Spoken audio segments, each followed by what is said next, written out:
This is a show about getting spooked for fun, and neither one of the hosts are associated with the attractions discussed in any way, except for those skeletons in Devin's closet. Some topics may go from ghoulish to ghastly, so viewer discretion is advised. Welcome to the Great American Scream.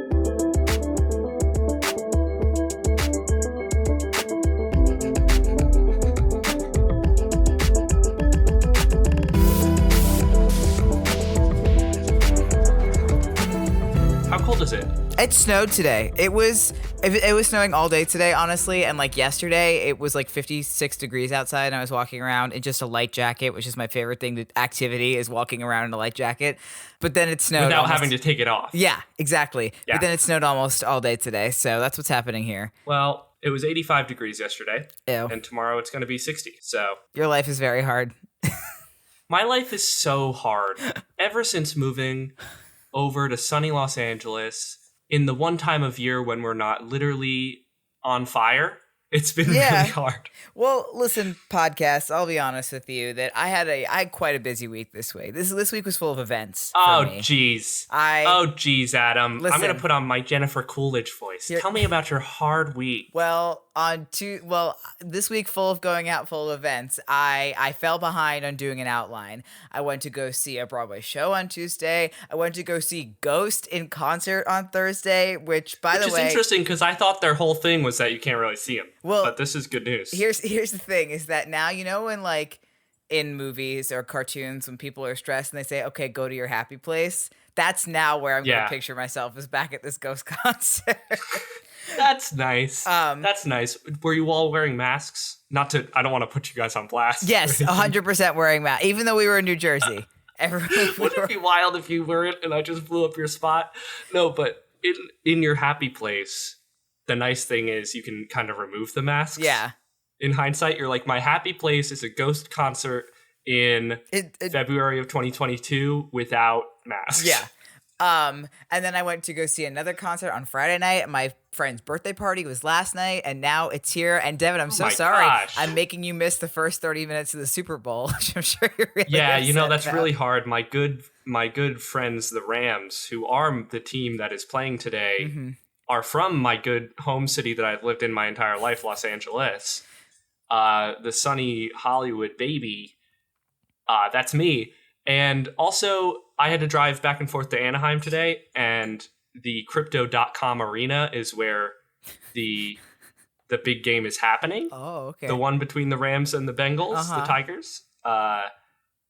So, yeah, I'm really upset that I'm missing 30 minutes of it. Yeah. I also am sure you can hear the din of traffic. Yeah. It's the first time LA's ever had traffic, you know. Never seen it. Never seen before a car the Super before, Bowl. Actually. Before Super Bowl, you could get anywhere. Yeah.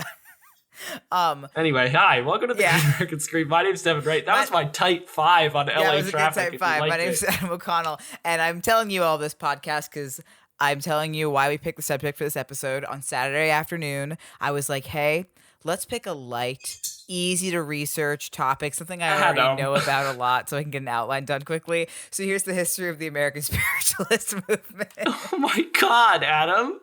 Yeah, I wrote this outline in 2 hours today, and I actually coasted through it a lot faster than I thought I would.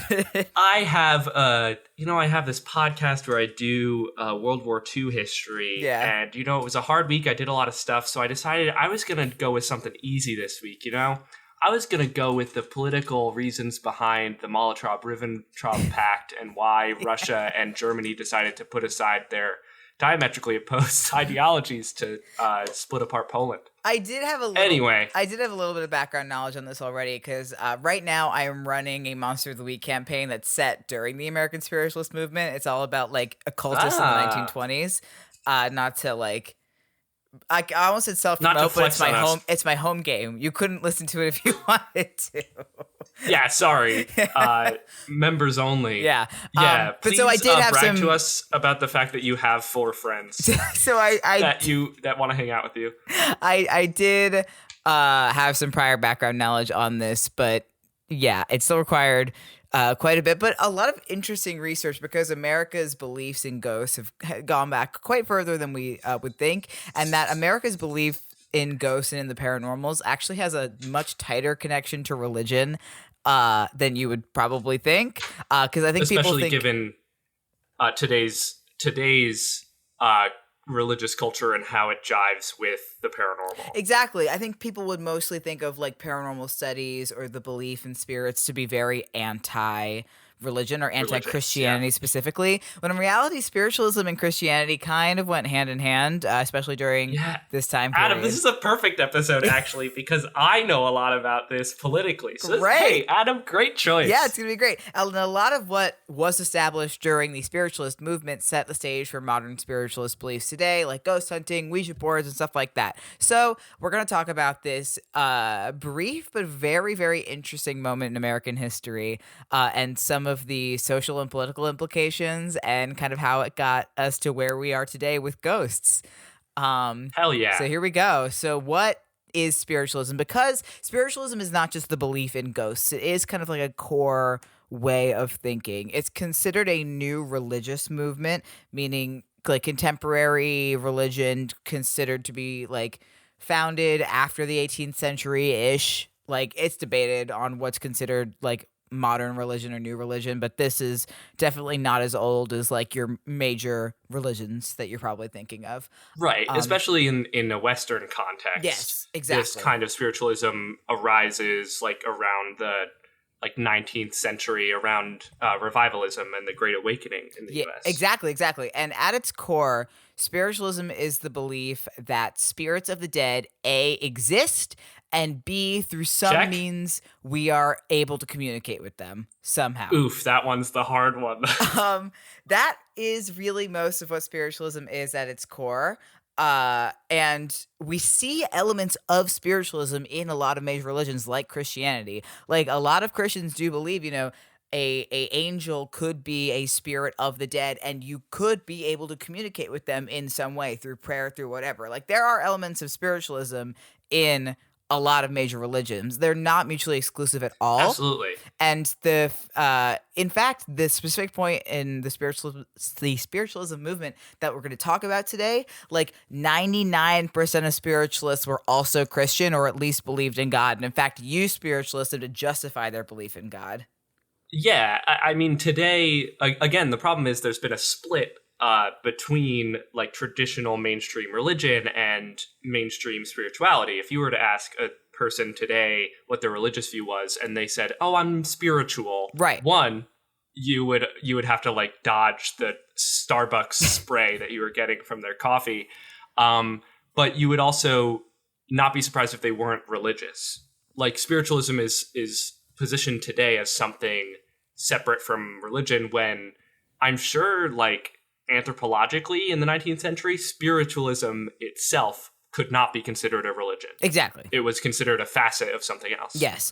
And most spiritualists believe in the concept of the afterlife, which is not necessarily a static place like heaven or whatever, but a state of being where spirits continue to evolve what they can do in life. And because God, that sounds sick. Yeah, but that's such a cool idea. Well, so because of that spiritualists believe that the spirit continues to evolve after death, that spirits are therefore more advanced than humans, and they can be used to give knowledge about moral or ethical questions, to questions about God.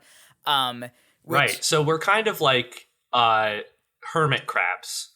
Like the spirit kind of moves from different things. Mm-hmm. And before this life, maybe we were something less evolved than humans. Right.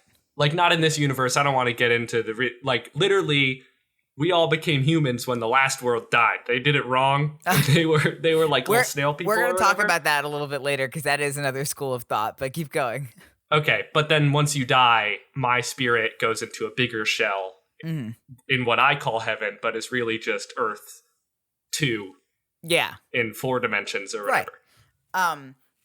And obviously spiritualism is still a belief that people hold today. But on this episode, we'll be talking about what many consider to be the peak of spiritualism in English-speaking countries, especially the United States, which is about from the 1840s to the 1920s. That's kind of the heyday of this big American spiritualist movement. Yeah, man. Heyday of a lot of things that time period. And the only one we feel comfortable and good about talking about is spiritualism. Ghosts. And actually by 1897, spiritualism was said to have more than 8 million followers in the United States and in Europe, mostly from the middle and upper classes. This is kind of a wealthier people thing, and part of that had to do with post kind of industrial revolution, how Americans suddenly had this leisure time. You know, they always talk about how now that Americans weren't working every hour of every waking day, they had, now that it's 888. Yeah. They had time to do other things that weren't work. And part of that became, you know, like going to talk to mediums, going to see, going to seances and stuff.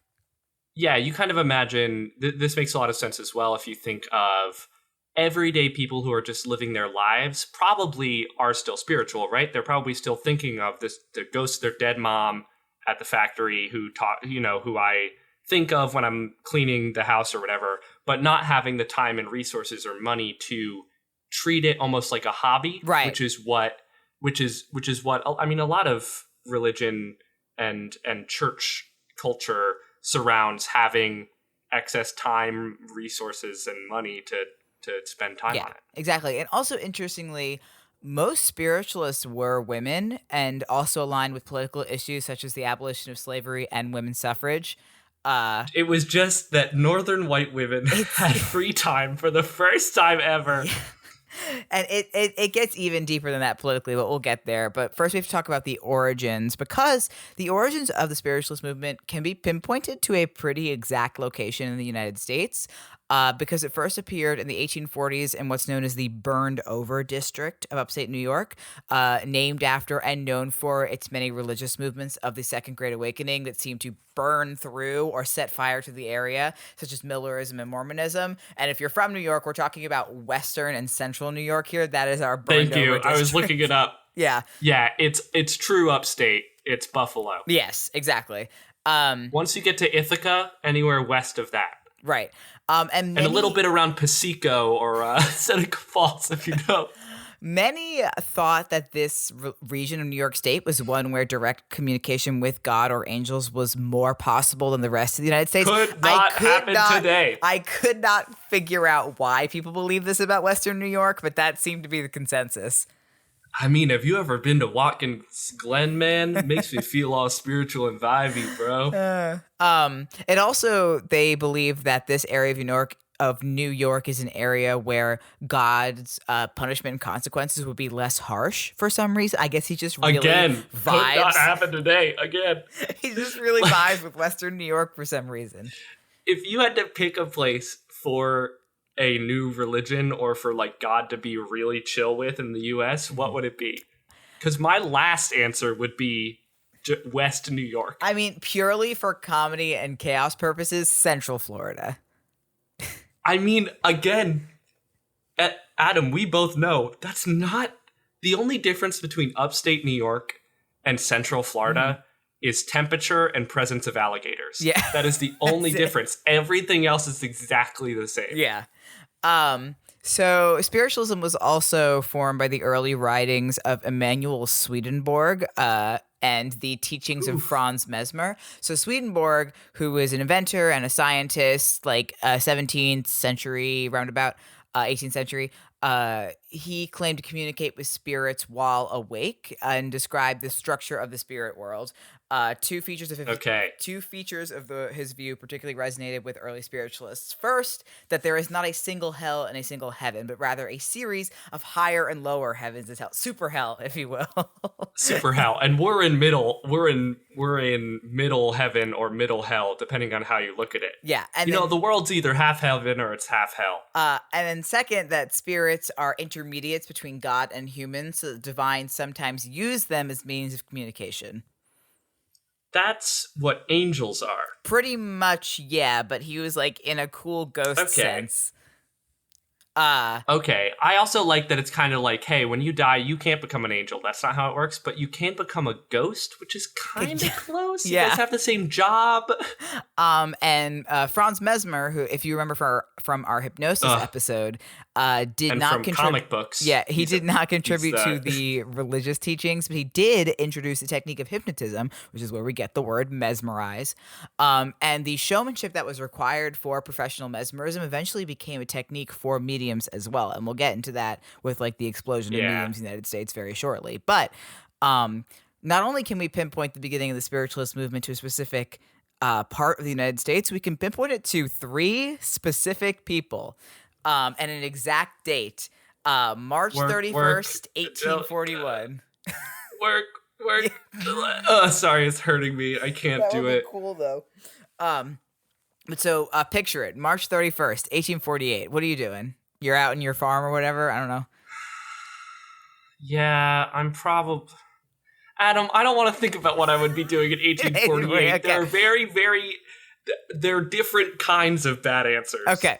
And on hopefully I'd be like working at a newspaper. Okay. Like that's actually what I hope I would be doing. But I hope it's a good newspaper. Oh God. My fam would still be in the old country, so we're not anywhere close to this. Oh no, the rights for here. No, we're good. Listen, the O'Connells came here in the 80s, baby. We have not been here for long. The rockin' 80s. The 80s didn't turn into a party until the O'Connells showed up. We have not been here for long. Anyway, so on March 31st, 1848, sisters Leah, Kate, and Margaret Fox of Hydesville, New York, reported that they had made contact with the spirit that was later claimed to be the spirit of a murdered peddler whose body was found in the house, although no such record of that person was found. The spirit was said to have communicated through rapping noises, which like knocking on, not rapping, but like knocking on, not rapping, audible to onlookers, their neighbors, people that were demonstrating, people that were watching the demonstration. Okay, Adam, I need to pause for a word. What's a peddler? A peddler is somebody who sells goods. Who peddles goods? Yeah. That's okay. What? So just like a pedal gone wrong, I guess. I suppose, yeah. All right. One pedal too far. Oh, that's the worst. Yeah. You know, she loves me not, one pedal too far. There's a joke there. Thank you. The Fox sisters after this became a sensation and effectively became the first celebrity mediums, as then suddenly they were just doing demonstrations for people like their neighbors, and then suddenly there were thousands of people flocking to them to ask them to communicate with the dead for them. And they enjoyed success as mediums for 40 years until 1888. Too long. When Margaret too long for a medium's career. That's a long time. But in 1888, Margaret confessed that their original encounter in 1848 had been a hoax and publicly demonstrated the method of how they did it. Good. She attempted to walk back on that confession in the year following, but their reputation was ruined after that. Yeah, because her bank account was fallen. Yeah. The Panic of 1889 came through. JK. It was real, actually. But despite that, a few years after the Fox sisters were first discovered, you could find spiritual mediums in almost every city in America. It launched an explosion of mediumship. And they are still often discussed by spiritualists as mediums following their confession without any mention of their confession or their trickery. So, I like that a lot. Yeah. And so many early participants in spiritualism were radical Quakers because hell yes. What cooler phrase in the English language of early American history is cooler than radical Quakers? Yeah, it's an oxymoron. The Fox sisters were close with the Quaker community in their town. And Quakers and others that were involved in like the mid-19th century reforming movement. And these reformers, the Quakers and those of other religions, were uncomfortable with more prominent churches because those churches were doing very little to fight slavery and even less to advance the cause of women's rights. Quakers were so cool. So I always, whenever we learned about Quakers in elementary school, I was like, these guys seem cool. Yeah. I like these guys. So a lot of them departed from the more major churches and began to embrace spiritualism as kind of like an alternative school of thought while still being able to maintain their belief in God, their belief in heaven, their belief in the Bible, but also not have to align themselves with these churches that weren't advancing the political things that they thought that they should. And in fact, the spiritualist movement as a whole was pretty radically socialist for the time, and many socialists eventually became spiritualists or occultists just because it was and not only could it go hand in hand with Christianity, but it was an alternative to the more conservative form of Christianity. You could still believe in God, you could still believe in the Bible, but you could also believe in women's suffrage and the abolition of slavery. Right. And it also jives with the fact that in the view of socialist theorists, one of the earliest socialists was Jesus Christ. Mm-hmm. So, of course, at the time when you have socialism kind of being introduced to America and this kind of early utopianism of like actual communal communism before it got bad, before utopianism got bad, communism is still A-okay. It made sense that that there would be religious arguments for socialism as well as the political ones. Yeah, and as spiritualism really exploded following the Fox sisters, many famous mediums and spiritualists were women and rose to fame very quickly, including Cora L.V. Scott. She was known throughout the country for both her beauty and her incredibly intelligent eloquence on spiritual matters and on ghosts, and the fact that she got married 4 times. Queen behavior. And also Asha W. Sprague, who traveled the country as a trance lecturer after she claimed that spirits healed her from her bout with rheumatic fever in 1861. Rheumatic?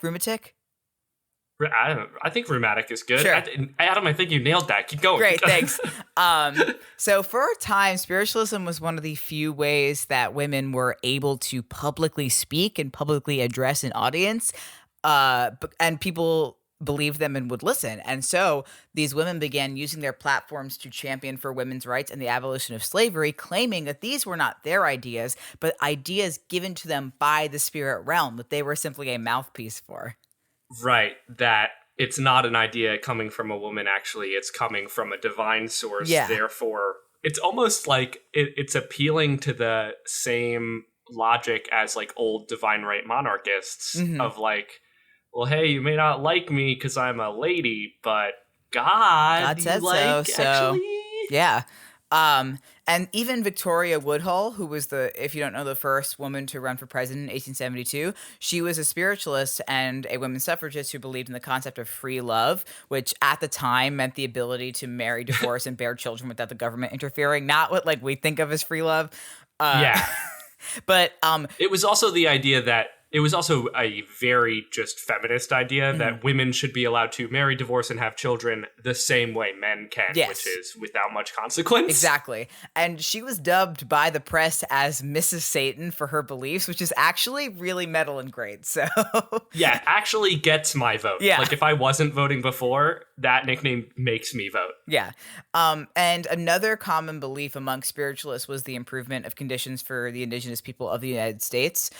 Spiritualists would often claim to see the spirits of Native people in their readings as a representation of the sins and subsequent guilt of Americans for the treatment of indigenous people.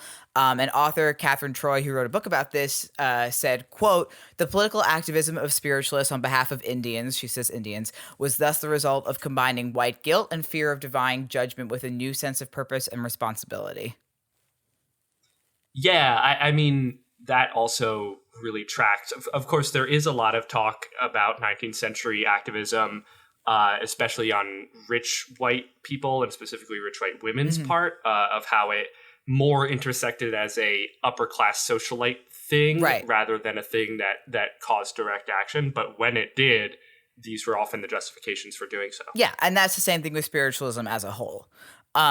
So mediumship soon became a pretty profitable venture with the right amount of showmanship, as demonstrated by the fame of the Fox sisters. So seances and other public demonstrations soon became popular forms of entertainment and for spiritual catharsis, which we'll talk about in a second. But showmanship became extremely important as mediums began to compete for paying audiences. It's like, what can you do that other mediums can't? How can you talk to ghosts different than the other person can? Listen, the bar is a connection to the divine and afterlife and something that we will never be able to see, but hopefully can understand. Yeah. That's the bar. What else can you give? Yeah. And therefore, can you wear a tight heel? Can you serve a nice monologue? And therefore, as expected, this is where also many instances of chicanery and fraud began to pop up, with some cases even going to court. based on fake beliefs. And we talk about this a lot in the paranormal investigation episode, which she did a while ago, which is a fun episode about a similar topic if you are interested. There's a lot of great stories about medium debunking in there that we won't talk about too much here, just because there's not enough time. Yeah. But there are some great stories, including the woman with the cheesecloth soaked in egg white. Yes. She was great. A classic. Anyway, despite this, the appeal of spiritualism was still very strong, especially following the Civil War. With the onslaught of the Civil War, there were growing lists of men who would never return home from battle, and with kind of the advent of photography and being able to see what the battlefield kind of looked like was nightmarish. And more people... And for Americans, there is nothing that could have, like, poured gas on the fire that was new religious movements more than most people having a brother, father, male cousin who was dead. Yeah. Like, before the Civil War, the conflict before that most Americans would have been privy to really wasn't even the War of 1812. It would have been the Revolution. And so this is the first time where most Americans became acquainted with death that wasn't disease or old age. Right. And so a very violent death. Right, exactly. And of course that would turbocharge any existing new philosophies or new philosophical movements surrounding the perception of death. Right. So more and more people began to turn to these spiritualist mediums, hoping for some proof that their loved one's soul was at peace or that they died peacefully or something like that. Because prior to the war, the idea of like a good death meant that you died at home, surrounded by your family very peacefully. And the Civil War took that chance away from families. And people were like, if my husband, brother, cousin, whatever, isn't dying at home in bed surrounded by family, what happens to them? Is that a bad death? Like, do they not pass on? And one well-known case of this was Mary Todd Lincoln herself, who lost her son on the battlefield, and she organized seances in the White House to communicate with him and make sure he was at peace, many of which that Abraham Lincoln was in attendance of. Which, if people are like, if you could go back in time to history, where would you go? I think one of the things I would go to is a seance with Mary Todd and Abraham Lincoln. Yeah, I usually don't like that question because it like assumes so much. Like if you look any kind of way, going back any period is bad. But the idea of just going straight back to the White House, 1870. Yeah. Just not 1870. Abe was dead by then. Right. 1860. Whatever, just popping a seat at that seance table and being like, hey, Abe, hey, Mary, let's get this going. Who are you? I don't know. That was good. Yeah. I liked that. So, when we get towards the mid-19th century, Americans' religious beliefs began to be questioned and shaken by new scientific discoveries. Newly unearthed fossils and analysis of geological record indicated that the Earth was way older than the Bible claimed it being and way older than any of us thought. But one would think that maybe that would harm spiritualism because of its ties to Christianity, but spiritualism actually fit the need for people to maintain their faith while still believing in science because it was touted as the, quote, scientific religion, asking participants to observe spiritualistic, quote, demonstrations produced under test conditions in the seance room. Right. And we also have to, it's hard for modern, especially mostly Americans, to understand how much religion and concepts of magic and spiritualism serve anthropological purposes that, like, before we had the science to explain X and Y, we had forms of religion and spirituality and magic to explain them. And nowadays, there are still questions that religion serves as an answer to rather than science, but they are far less concrete questions. Right. But back then, you had concrete questions that in your lifetime, religion presented an answer to, and now science is providing an answer that contradicts that, using some form of magic that is not religion to bridge that gap makes so much sense. It's the only other thing that could have turbocharged these religious movements after everybody knowing somebody who died was electricity. Like, how do you not think about religion more complexly after that. Yeah, and speaking of electricity, the technological advancements that started to appear during this time, again, would be something that maybe you would think would harm spiritualism's rise, but it began to work with some of those technological advancements. For example, Thomas Edison was for a very long time working on developing a, quote, spirit phone that could call the dead and record their voices for posterity. Amazing. Yeah. Amazing. And you have to also, like, science sometimes outpaces its own understanding. So, like, making a phone or a radio that in the back, if it's not good enough, you're going to hear cosmic background radiation and not know what the hell it is. Yeah. You'd be like, that's a ghost, actually. Oh, ghosts. Yeah. Yeah. And the Fox sisters knocking and the raps were similar to the Morse alphabet, which had only been invented a couple of years before, leading the promoters of spiritualism to claim that mediums could establish a, quote, spiritual telegraph to communicate between the living and the dead. And then even later... I like that phrase. I imagine somebody with one of those tappy things, but the wires are plugged into a gravestone. And they're just going... One moment, please. Operator. Operator. No, it would be operator. There you go. That was good. And then even later, photographer William Mumler Mumler, I think, would claim that he could capture the ghostly images of dead ones in his spirit photography studios in Boston and New York. And his most famous photo ever taken is of Mary Todd Lincoln, taken in 1872 after the assassination of Abraham Lincoln, depicting his ghostly form standing behind her with his hands on her shoulders. Okay, so... Lots to unpack here. Like... Edison making a spirit phone that probably made noises that he didn't understand, but he might have thought, hey, this is ghosts. Mm-hmm. Mumler, there's no way that he wasn't doing a single low exposure of a person on the film and then taking a picture over that of an actual person, and so ghosts, like, he was doing a con. Yeah, that sucks. Was a con. That one's a con. But that photo of Mary Todd Lincoln was the last photo ever taken of her. That sucks, and it was some souvenir Hershey Park ass. You could take a picture with a ghost of your dead husband behind you. Yeah. Other than that, Mrs. Lincoln, how was the picture? Anyway, World War I would also lead to another wave of interest in spirit communications for the exact same reasons as the Civil War.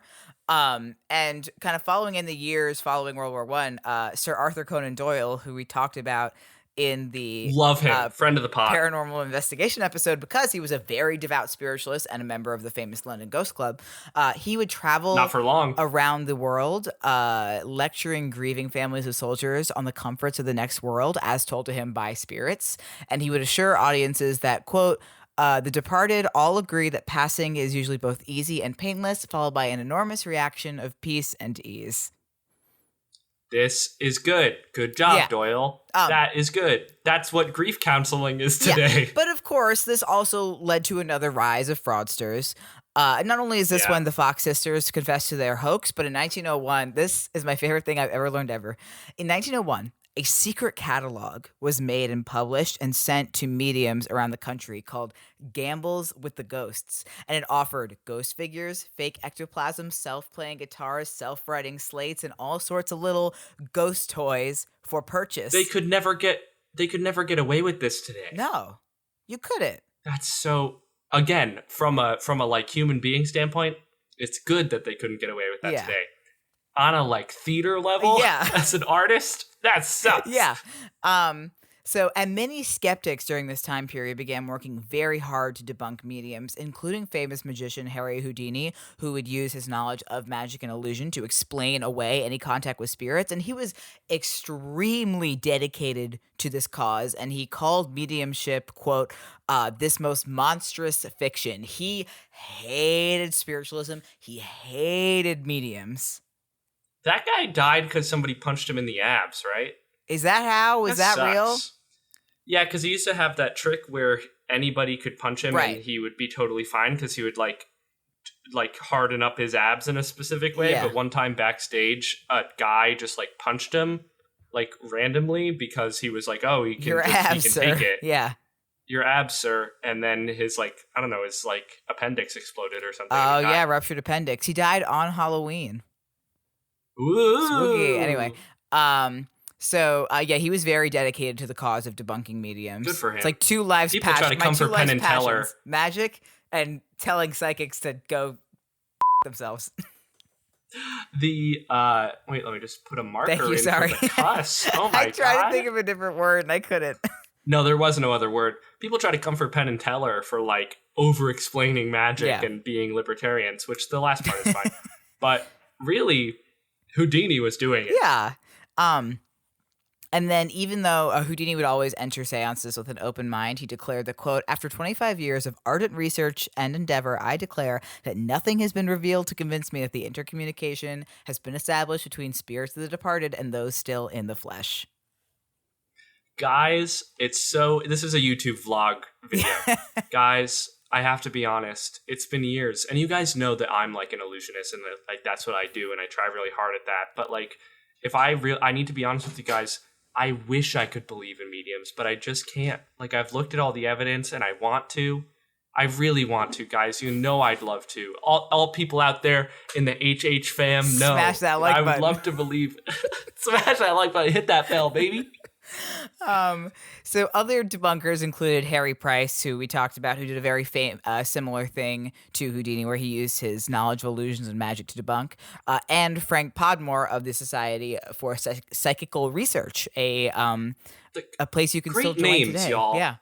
Every episode like this, where we get to listen to what people called stuff in the 19th century, just, like, good job. Yeah. The Society for Psychical Research, incredible. The Burned Over District, that's the sickest name I've ever heard. And one pretty famous blow to spiritualists was the death of spiritualist Thomas Lynn Bradford in 1921. This story is wild. So he wanted to prove the existence of the afterlife. So he hired an associate for this job, and he gave very specific instructions to this associate on how to communicate with him in the afterlife. And then Thomas Lynn Bradford committed suicide in his apartment by blowing the pilot light out on his heater and turning off the gas. And the associate's job was to then contact him and speak to him in the afterlife. And the associate claims he was never able to, which a lot of things here. The associate could have just lied. And he did not. Associate definitely could have lied. Yeah. Well, okay. Associate definitely could have lied either way, right? Right. For all we know, Thomas Lynn Bradford communicated to his assistant and was like, "Hey, bro, what's up? I'm so glad it worked." Yeah. And his assistant was like, "You know what? Screw that guy." Yeah. This is a crazy story. And that's going to kind of lead us into the fall of spiritualism in the United States, which about started in the early to mid 1920s as the belief of spiritualism, or at least the popularity of spiritualism, began to fall in the United States. There are a couple of reasons for this. There's not really kind of one big reason. One was the division amongst spiritualists on the theory of evolution in the late 19th and early 20th century. Because broadly speaking, in general, the concept of evolution fitted the spiritualist thought of progressive development of humanity and how we keep evolving, and we evolve past life, we evolve into something better and stuff like that. However, at the same time, the belief in the animal origins of humanity threatened the foundation of the immortality of the spirit, because, if God didn't create humans, it wouldn't be plausible that you would endow the animal with the spirit. Like, God didn't put my spirit into a turtle. So why would he put it into this monkey of specific size? Yeah. God, if God didn't put my spirit into this monkey just to wait 8,000 years for it to become me. And many spiritualists then adopted the belief in spiritual evolution, or the idea that after death, spirits progress to spiritual states and new spheres of existence. Bring that back. That sounds sick. But this is also seems to be also resultant of scientific theory catching up to technology, right? That, like, as these things that inspired spiritual reaching, that those got explained, then that kind of, like, cuts out from under you over and over and over again until you're kind of like, I guess I'm not spiritual anymore. Right. And well, alternately, Theosophy also became a very popular school of thought in response to this, which is This is why spiritualism failed, is because it became 1900 and they stopped naming stuff good. Theosophy is the belief that humanity starts in a state of perfection and then falls into a process of de-evolution, developing the mind and losing spiritual consciousness. And after the gathering of experience and growth through repeated reincarnations, humanity will regain the original spiritual state, which is now one self-conscious perfection. I thought that they were saying that every individual human begins life perfect and then in a state of perfection. I thought babies were perfect and perfectly self-conscious, and then they lose that over time. But this is saying humanity as a whole. So Theosophists and spiritualists did not get along, and many spiritualists they're talking about they're talking about de-evolution. Yeah. They're talking about evolutionary regression. And many spiritualists who believed in Theosophy soon turned to just straight up occultism, which is also different, something else. And other spiritualists, including Cora L.V. Scott, dismissed evolution outright, and we said, I'm having none of that, thank you. And after the 1920s, spiritualism kind of split into three different directions, all of which still exist today. The first of which, I believe, to pronounce this word, is syncretism. Syncretism. Syncretism. It is effectively the same set of beliefs remaining largely unorganized and therefore not religion-like. There's no hierarchy. There's no set kind of rules of principles or whatever, or any dogma. And this probably best aligns itself with what we think of as spiritual. If someone says they're spiritual in the 21st century, it's pretty heterogeneous, mixing in things like astrology, Eastern religion, ritual magic, occultism, reincarnation. Yeah. It's kind of a free-for-all grab bag of non-denominational Christian beliefs. You would find people today on a scale of syncretism between like, I got confirmed but don't go to church anymore. But you know, sometimes I'll be like, hey, if you're up there, all the way to I hate the Roman Catholic Church, but I grew up in it and now I'm a witch. Yeah, exactly. Those are kind of some of it aligns with Christianity, some of it doesn't. It's pretty mixed. But we're in America, so most people who are doing it are probably going to be pretty Christian, even if they don't want to be. So the alternative to this is the Spiritualist Church, and this direction took on the pattern of organized religion. It is the Spiritualist Church, modeled mostly after Christianity, but it has established. That's good. If I was doing a religion, I would also base mine off of the best one that succeeded the most and done the least bad.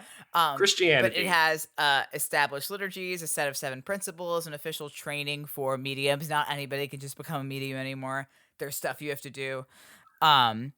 And yeah, that's right. Teresa Caputo has a certificate. Yeah. However, diversity amongst the beliefs of spiritualism in the church has led to a few schisms, mostly between the more Christian and the less Christian believers. But most spiritualist churches today closely resemble that of any other religion.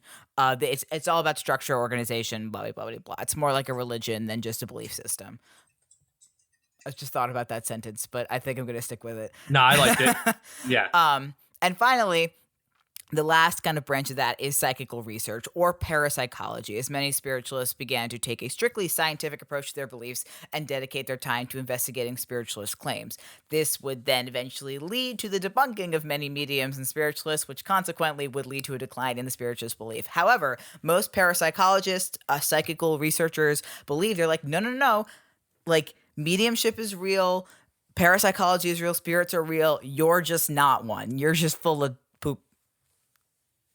Yeah, this is kind of, I would bet that modern like ghost hunters kind of come from this realm of, listen, science came along and explained a bunch of stuff that we thought was one thing, so let's keep, quote unquote, following the science. Right. Because eventually science will lead us to the answer. Here's a tip. No, it won't. But you can quote me on that. Science will never discover ghosts, but that's kind of not the point. But that is a very brief history on American spiritualism in the United States. Yeah, I think that there is a secondary, like an addendum episode to be done about probably not on this show, because this is a show about horror stuff, about the the slow parting of spiritualism from traditional Christianity, especially after World War II, and especially after the Civil Rights Movement and the emergence of modern conservatism, which is very specifically a dogmatic Christianity that has a rejection of the occult and a rejection of what a lot of scholars would call very Christian things, just because of Christianity's place or specifically Catholicism as a co-optive religion that takes in pagan practices and incorporates it. 1800s American Christianity was doing the same thing that Roman Catholicism was doing with paganism, but then that development kind of was stopped by a reemergence of dogmatic conservative Christianity and Ronald Reagan. Smack. Well, hey, thank you so much for listening to this episode 83 of The Great American Scream. It has been so many episodes. If you enjoyed, please leave a rating and review on iTunes or on Spotify, but please tell a friend about the show who you think would like it. It's the best way to spread the word. We love spreading the word about the show. Yeah. It's a good show that we're both very proud of. Adam, can you pimp our social medias, please? Yes, you can check us out on Facebook and Instagram or Facebook at The Great American Scream, or on Instagram and TikTok and Twitter at Great Scream Pod. I guess if you have anything to say about spiritualism, if you were a medium in the 19th century, what would your cool little thing be? Let us know. Oh, like, I thought you were saying if there were any 19th century mediums. No, definitely let us know. But if you were competing in the medium market in the 19th century, what would your cool little thing be? What would your thing be? Yeah, how would you attract audiences? I think I'd have a bird who is also a psychic. Ooh, okay. Can you... But, like, for birds. Right. Like, people would come to see because they thought that the bird could help me doing human psychic stuff. Right. But no, the trick is I am a psychic for humans and he is a psychic for birds. Please stop asking him to talk to your dead wife. He can only talk to your dead wife's macaw. So, and your dead wife's macaw alive. He can only talk to alive birds. Because he's a bird and he's alive and it's a bird. So yeah, you can tweet at us or post using the hashtag TGAS. And as always, if there's something you would like to hear about on the show, please tweet at us or make a post, because your suggestion may become the topic for a future episode. Yes. Special thank you goes out to Michael Suguda, who does the intro disclaimer. We love that little guy. And also to Stevie Viola, who does the intro and outro music. If you really enjoyed the show and you want to help us keep creating it, we have a Patreon at patreon.com/greatscreampod. Tons of great little things back there, backstage, behind the scenes content, early access to episodes. And if you are a patron on the level of Man in the Fields tier or higher, you get a special thank you from me at the end of the show. Like this. Thank you to Regina, Ben, Gail, Joyce, Melinda, and Chris. I've been Devin Wright. I've been Adam O'Connell. And hopefully you have been spooked. I did a visual gag for the end of the episode, but it's an audio medium, so... I have nothing funny to say. Love you. Bye.